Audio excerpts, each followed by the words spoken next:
Jadi pada kegiatan kali ini ya Bu, kita akan melaksanakan kegiatan praobservasi Bu ya. Jadi ini tujuannya agar nanti ketika Ibu sekalian sudah melaksanakan pembelajaran di kelas, saat kegiatan observasi nanti ya, yang selalu kepada Ibu, nanti Ibu bisa menjadi lebih siap ya, lebih percaya diri lagi dengan berbagai hal ya yang sudah kita bahas nanti setelah ini Bu ya. Jadi untuk kegiatan dalam observasi ini sebelum kita lakukan ada beberapa pertanyaan Bu yang akan saya ajukan kepada Ibu perihal observasi ini. Ya, yang pertama Bu terkait tujuan pembelajaran. Menurut Ibu tujuan pembelajaran apa nanti yang diterapkan di kelas Bu? Tujuan pembelajaran nanti yang ingin saya capai pada saat proses pembelajaran nanti itu, saya harapkan siswa dapat mendeskripsikan isi alinea pada pembukaan Undang-Undang Dasar Negara Republik Indonesia tahun 1945. Kemudian kedua, siswa dapat menjelaskan makna pokok-pokok pikiran dalam pembukaan Undang-Undang Dasar Republik Indonesia tahun 1945. Kemudian ketiga, siswa dapat menjelaskan sikap positif terhadap pokok-pokok pikiran dalam pembukaan Undang-Undang Dasar 1945. Jadi tujuan pembelajaran Ibu ada 3 Bu ya? Iya, ada 3. Pertama tadi mendeskripsikan isi alinea, kemudian menjelaskan pokok-pokok pikiran, kemudian sikap positif ya dalam pokok pikiran tadi. Oke, baik Bu. Nah, untuk pertanyaan berikutnya Bu, terkait dengan area pengembangan yang hendak Ibu capai nantinya ketika observasi nanti apa? Area pengembangan itu menciptakan pembelajaran yang nyaman bagi siswa dengan membantu proses pembelajaran yang efektif. Kemudian menerapkan budaya positif dan kompetensi sosial emosional dalam lingkungan belajar untuk mengembangkan situasi belajar yang nyaman. Jadi untuk area pengembangannya ada juga ya, yaitu menciptakan pembelajaran yang nyaman dan menerapkan budaya positif yang potensi sosial emosional bagi siswa. Iya. Ya, sangat baik sekali Bu. Kemudian untuk pertanyaan berikutnya Bu, terkait dengan model pembelajaran. Jadi untuk model pembelajaran nanti yang akan digunakan apa? Kalau model pembelajaran nanti saya akan menerapkan model pembelajaran problem based learning atau PBL. Di sana saya akan membagi siswa menjadi beberapa kelompok untuk mendiskusikan tentang mendeskripsikan isi alinea, pokok-pokok pikiran dan sikap positif terhadap pembukaan Undang-Undang Dasar 1945. Oke, jadi untuk model pembelajaran yang digunakan itu model pembelajaran PBL ya, problem based learning. Iya. Jadi berdasarkan juga intensitasnya juga langkah-langkah yang ada. Oke, baik. Sangat bagus sekali Bu. Ya, kegiatan yang berikutnya Bu terkait dengan strategi pembelajaran yang dipersiapkan apa? Mempersiapkan kondisi kelas dan siswa sesuai dengan langkah-langkah pembelajaran, sesuai dengan pembelajarannya. Kemudian menerapkan diskusi kelompok, kolaborasi diskusi kelompok. Untuk strateginya, dia dapat mempersiapkan kondisi kelasnya sesuai dengan rekan kerja Ibu dan juga kolaborasi atau diskusi kelompok. Diskusi kelompok ya. Oke, baik. Ya. Kemudian Bu, pertanyaan berikutnya terkait dengan penilaian. Jadi penilaian apa yang Ibu dapat terapkan nantinya saat observasi? Penilaian tertulis dan observasi untuk penilaian kelas. Sikap. Iya. Berarti ada 2 Bu ya? Iya, ada 2. Penilaian tertulis dan sikap. Yang nanti observasi. Iya, observasinya untuk penilaian sikap. Iya. Ada 2 itu tertulis dan observasi. Iya. Baik. Ya. Kemudian Bu, yang terakhir Bu, ini untuk sasaran kelasnya dan waktu pelaksanaannya. Kira kapan? Kalau kelas nanti saya ambil kelas 9.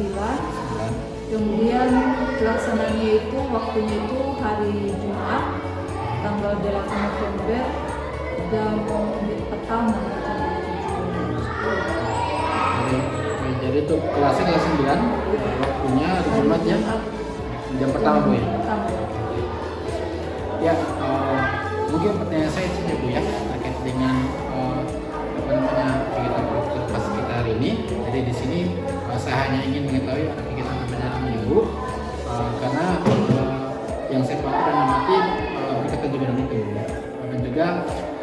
berharap nanti ketika di hari Jumat nanti Bu ya, Jumat nanti ketika observasi nanti Ibu juga bisa melaksanakan pembelajaran ya dengan maksimal ya, yang sudah Ibu rencanakan dari mulai dari pembelajarannya, kemudian strategi pembelajarannya, dengan metode pembelajaran ya, dan lain sebagainya Bu ya.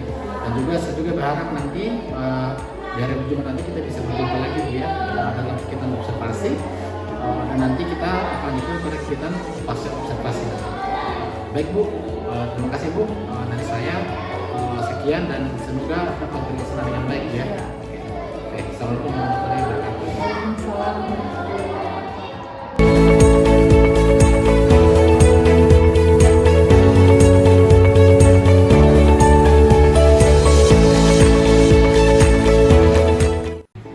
Assalamualaikum warahmatullahi wabarakatuh. Selamat pagi semuanya. Kabar hari ini? Sebelum kita memulai pelajaran, saya mau cek kehadirannya. Siapa yang tidak hadir ya? Kenapa Farhan? Tidak tanpa keterangan ya? Jadi ini yang absen dulu ya. Alfaiz, Ada Bu. Anggun, Anggun mana? Oh, Atika, tolong kalau bukan namanya jangan dijawab ya. Atika, Darfa, Dipoda, Farhan, Nusla Fatima Azhara, Farhan, Kesyanti Hasil, Laroman, Levi, Mardiana, Marvin,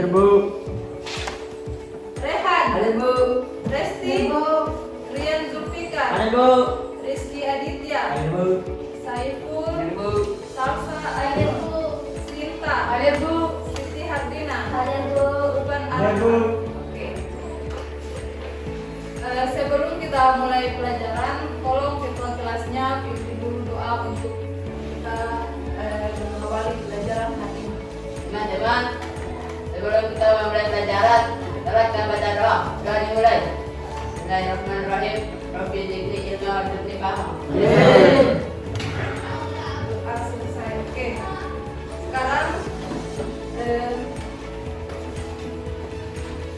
sebelum masuk pelajaran saya mau sampaikan dulu tujuan pembelajaran yang akan kita capai pada proses pembelajaran hari ini ya. Pertama itu tujuan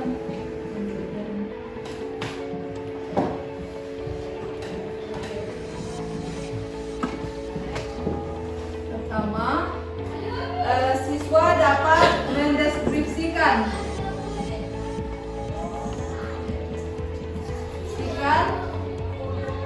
isi alinea pembukaan Undang-Undang Dasar 1945 sebagai wujud rasa syukur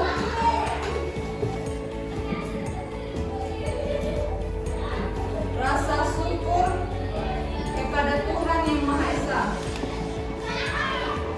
Tuhan Yang Maha Esa. Kemudian dua, menjelaskan makna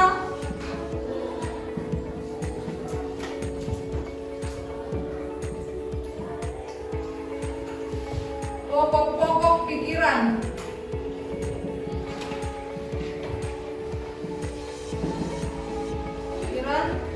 dalam pembukaan Undang-Undang Dasar Negara Republik Indonesia.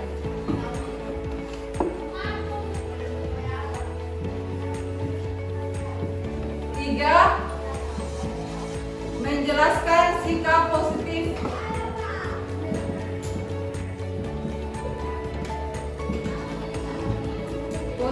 terhadap pokok-pokok pikiran yang tertuang dalam pembukaan Undang-Undang Dasar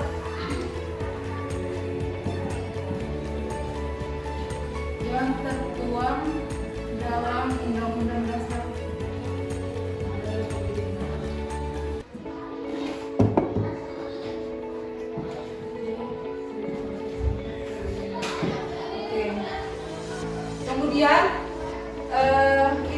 tujuan pembelajaran yang akan kita capai ya.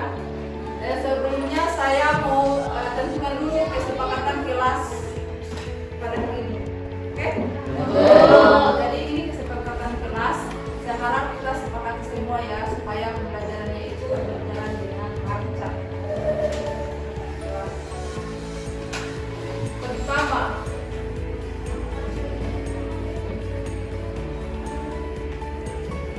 kelas jangan ribut. Ini yang pertama, jangan ribut.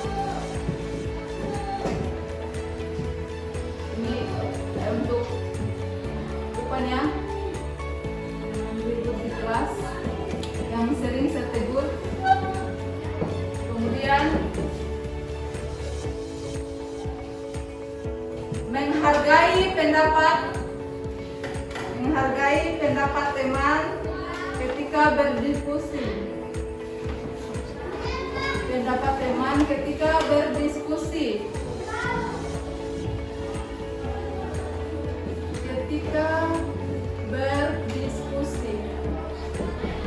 Tiga, izin ketika keluar kelas. Jangan asal nyelonong keluar. Izin, ibu, saya izin keluar. Iya ya? Kemudian menjaga kebersihan kelas.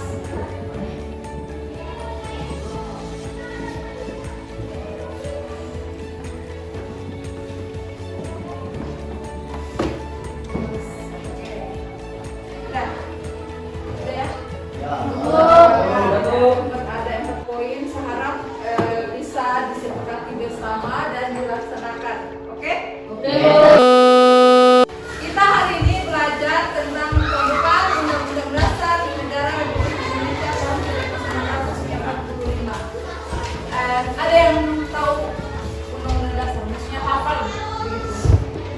Hafal atau tidak? Hafal. Berapa alinea itu? Ada 4 alinea masing-masing.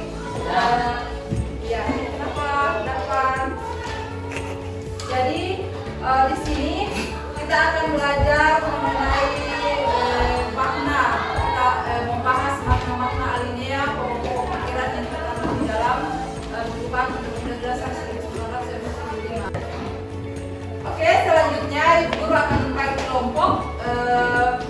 Jadi ada 3 kelompok ini ya. Kelompok pertama itu temanya mendeskripsikan isi alinea pembukaan Undang-Undang Dasar Negara Republik Indonesia tahun 1945 sebagai wujud rasa syukur kepada Tuhan Yang Maha Esa.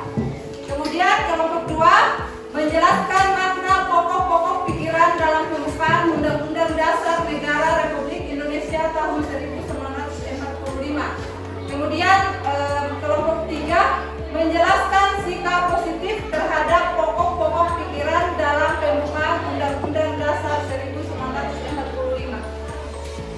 Kemudian kelompok 1 itu anggotanya Siti Hardina, Artika, Anggun, Saiful, Marvin, dan Ubat Arafat. Kelompok 2 Salsa, Kesyanti, Resti, Levi, Divo, Davan, dan Rian Zulfikar. Kelompok 3 Gusla, Mardiana, Sinta, Rehan, Rizky Aditya, Alfaiz, dan Roman. Jadi sekarang kalian bentuk kelompoknya ya. Ya, silakan. Oke, sudah semuanya di tempatnya kelompok. Saya bagikan bedanya ya. Kelompok 1 ya. Oke, kelompok 2. Kelompok 3. Oke. Jadi untuk kelompok 1 itu materinya tentang mendeskripsikan isi alinea pembukaan Undang-Undang Dasar 1945. Coba dibuka dulu tentang kerjanya. Oke, dibaca materi materinya. Lihat juga di bukunya, ada itu di dalam buku paketnya.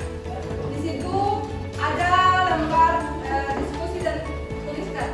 Ya,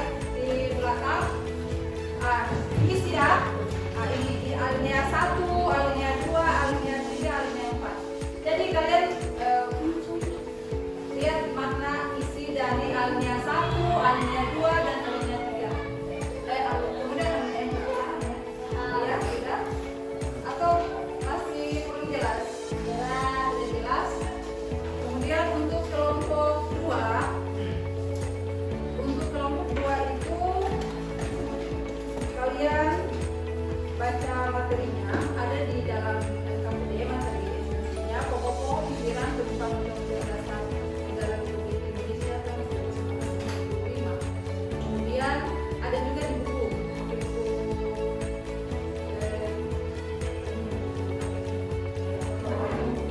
ya, iya tuh. Kemudian ada di kolomnya itu ada pokok pikiran pertama persatuan. Jadi kalian penjelasan, kemudian contoh pelaksanaan. Kemudian pokok pikiran kedua keadilan sosial.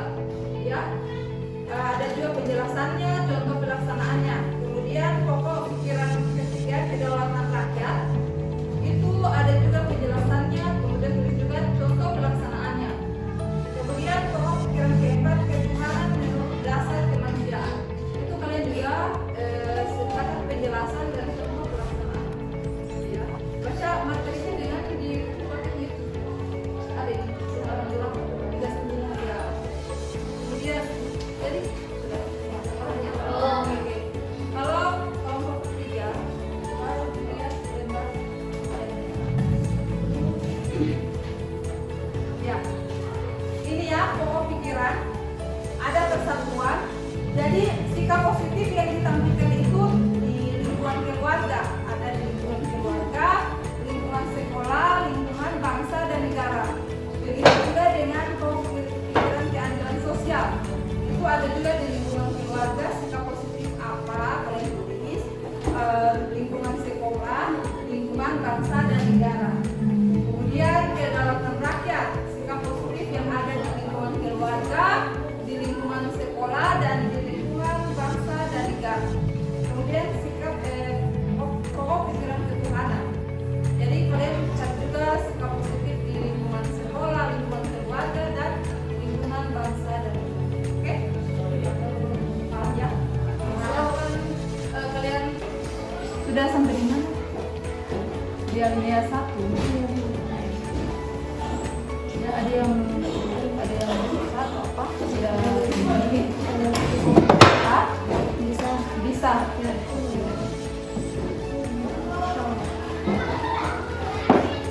Dan ketawa. Diskusi itu baca.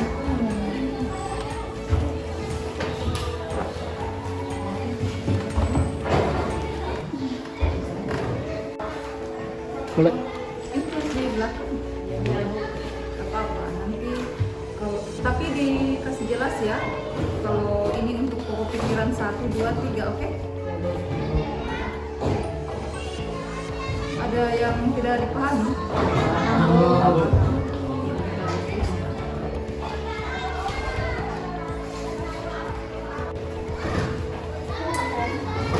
Kalau ini kelompok 3 ada yang tidak dipahami? Sudah sampai di mana ini? Persatuan di lingkungan bangsa dan negara. Jadi kalau untuk selanjutnya bisa. Sosial. Ya, silakan tidak dan ya. Kalian jangan tertawa Rehan. Oke, sudah selesai anak? Sudah. Sekarang kita mulai presentasinya untuk kelompok 1. Silakan. Assalamualaikum warahmatullahi wabarakatuh. Waalaikumsalam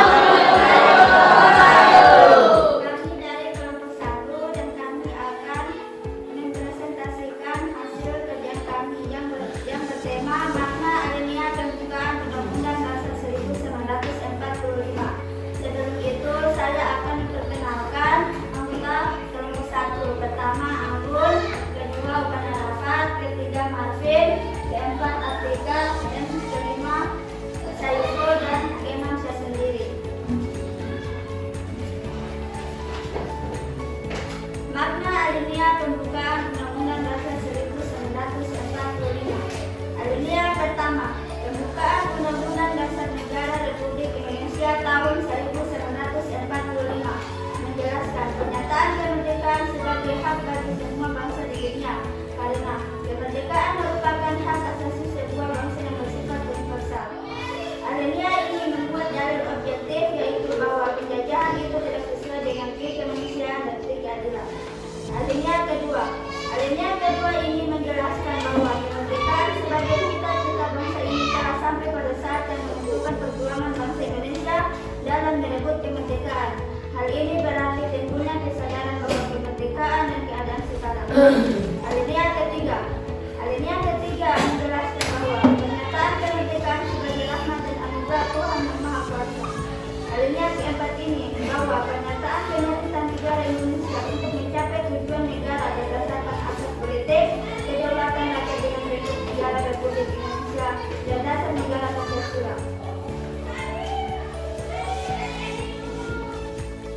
kasih. Itulah hasil presentasi saya dan saya Yogo Fadlullahi Taufiq Walhidayah. Wassalamualaikum warahmatullahi wabarakatuh.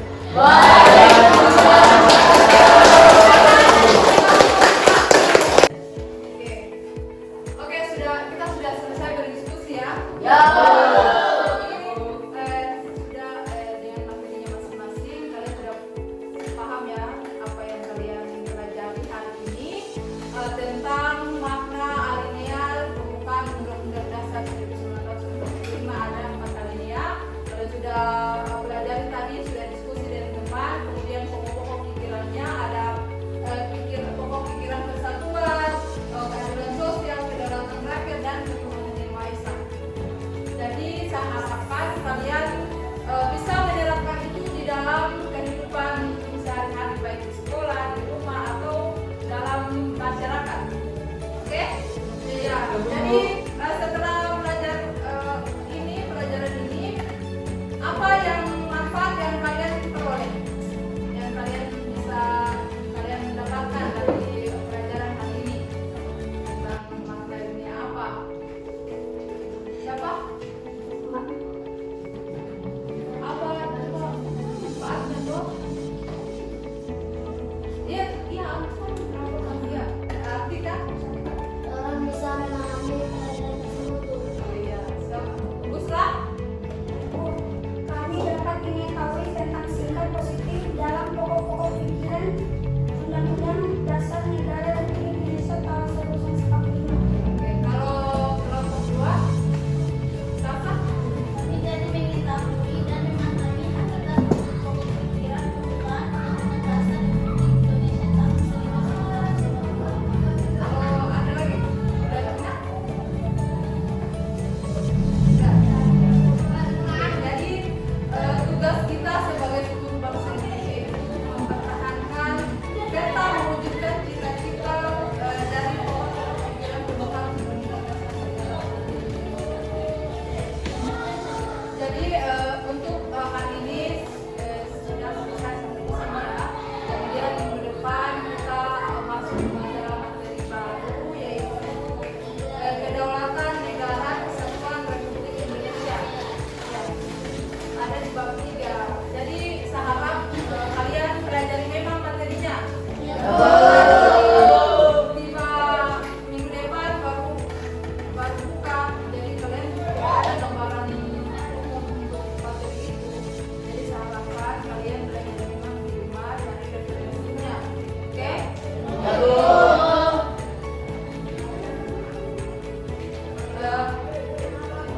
Jadi untuk itu kita akhiri pelajaran hari ini, dan saya harapkan di rumah belajar sebaik-baiknya. Untuk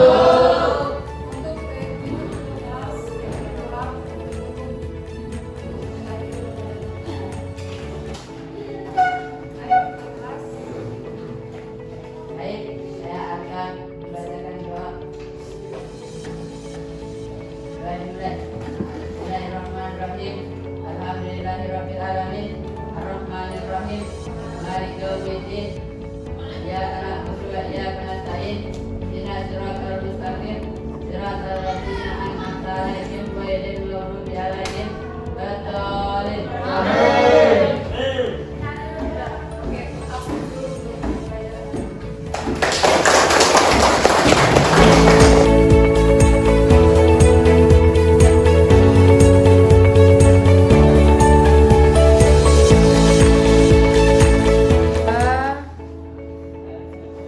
Ya, assalamualaikum Ibu Sani. Waalaikumsalam Pak. Ya, bagaimana kabarnya hari ini? Bu? Alhamdulillah baik. Baiklah. Jadi Ibu di kegiatan kita kali ini di kegiatan pas ini di sini dimana sama tujuan yang mengajak Ibu untuk mengobrol banyak hal terus pada kegiatan yang melaksanakan di pertemuan sebelumnya ya kegiatan observasi kelas 9 Bu ya. Iya. Ya, baik. Jadi Ibu sebelum saya menyampaikan beberapa catatan yang sudah saya catat ada beberapa hal yang saya ingin bisa tanyakan. Boleh Bu? Iya. Oke, baik. Ya, untuk yang pertama, bagaimana perasaan Ibu setelah mengikuti pelajaran yang kemarin? Perasaan saya setelah pelajaran kemarin itu alhamdulillah segera puas.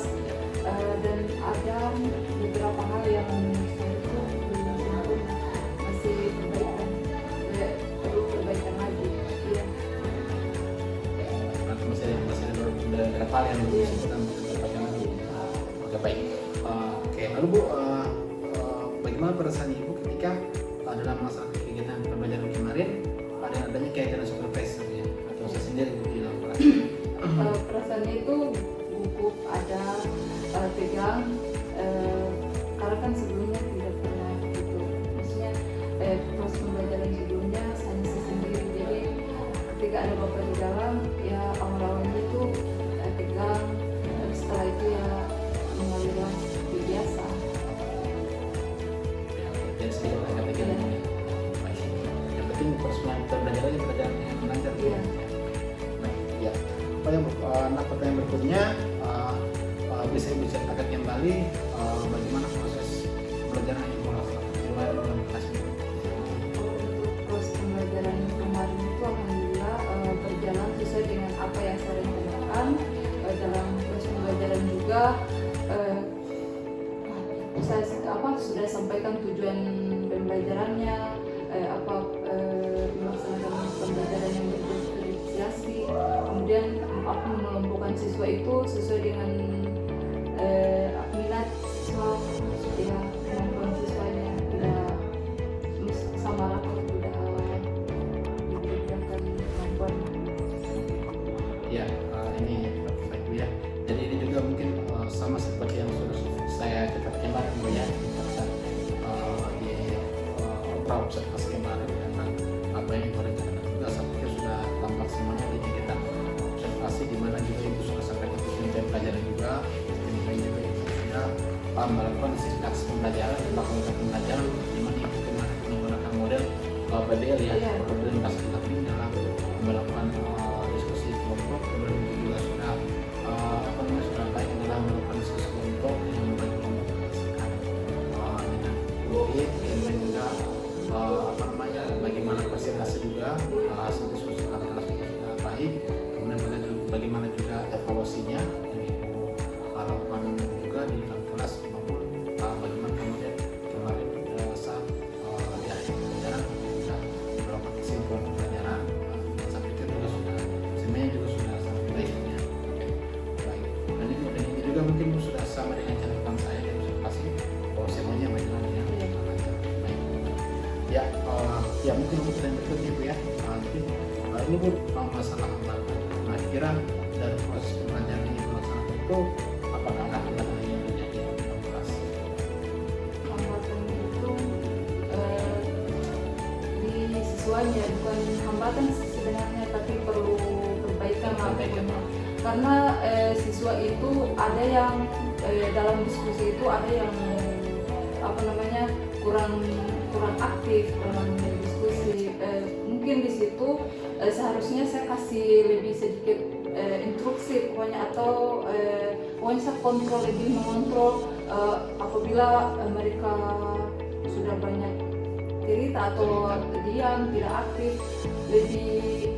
lebih fokus ke siswa itu untuk lebih aktif dalam berdiskusi dalam kegiatan pembelajaran. Kemudian siswa juga yang presentasi maunya tidak hanya siswa yang itu saja, maunya yang pokoknya yang bergantian lah, jangan hanya siswa yang terkenal mampu, yang lain-lain juga diberi kesempatan. Itu yang perlu perbaikan lebih. Oke, baik. Jadi kita sudah sampai perbaikan kedepannya, bagaimana kegiatan siswa dalam diskusi, bagaimana kemudian dalam pusat presentasi mungkin siswa bisa lebih aktifkan lagi ya, bukan hanya siswa yang mampu, tapi bisa siswa yang lain lagi ya dalam presentasi. Oke, baik. Saya kira mungkin itu mungkin tantangan untuk perbaikan yang mungkin lakukan. Oke, nah yang berikutnya Bu kira solusi apa yang Ibu bisa lakukan dalam mengatasi hambatan tadi? Ya, seperti tadi itu ya. Jadi kalau untuk pembelajaran berikutnya lebih diperhatikan dalam kalau kegiatan belajar, proses belajar atau yang lainnya. Pokoknya perhatikan juga dengan siswa yang ini yang iya kurang aktif, kemudian untuk tampil di depan atau yang presentasi itu tidak hanya siswa yang kita istilahnya mampu, tapi kita coba juga yang siswa yang kurang aktif supaya mereka lebih paham, lebih berkembang juga. Artinya mungkin lebih susah kelas Iya. bisa hidup lagi ya, bisa hidup kemudian bisa lebih aktif lagi secara keseluruhan Iya. dan khusus sehingga kemudian dia belajar bisa lebih nyaman ya, Iya. aktif lagi. Mungkin seperti itu Iya. harapan dia solusi bisa kasih. Baik. Kemudian Bu, tadi setelah Ibu menyampaikan beberapa solusi, kira-kira kapan mungkin Ibu mulai melakukan aksi ya untuk memperbaiki hambatan yang sudah lalu? Kalau ya minggu depan ya kan kemarin masuk di hari Jumat, jadi mulai pembelajaran berikutnya akan diterapkan. Artinya kita masuk Iya. ketemu selanjutnya ya. Ketemu selanjutnya lagi bisa lebih maksimal lagi. Iya. Mungkin Bu, cukup saya itu dari saya. Saya harap mungkin ke depannya bisa dengan pembelajaran itu bisa lebih aktif lagi, bisa lebih apa namanya diskusinya mungkin lebih aktif lagi di dalam pelaksanaan pembelajaran ke depan dan bisa lebih maksimal lagi. Iya. Mungkin saya mengucapkan terima kasih banyak juga Bu kami sudah Sama-sama. bersedia untuk saya observasi. Iya. Terima kasih juga sudah melakukan kegiatan observasi kemarin, kemudian observasi dan sekarang juga hasil observasi ya sudah bersama-sama dengan saya dalam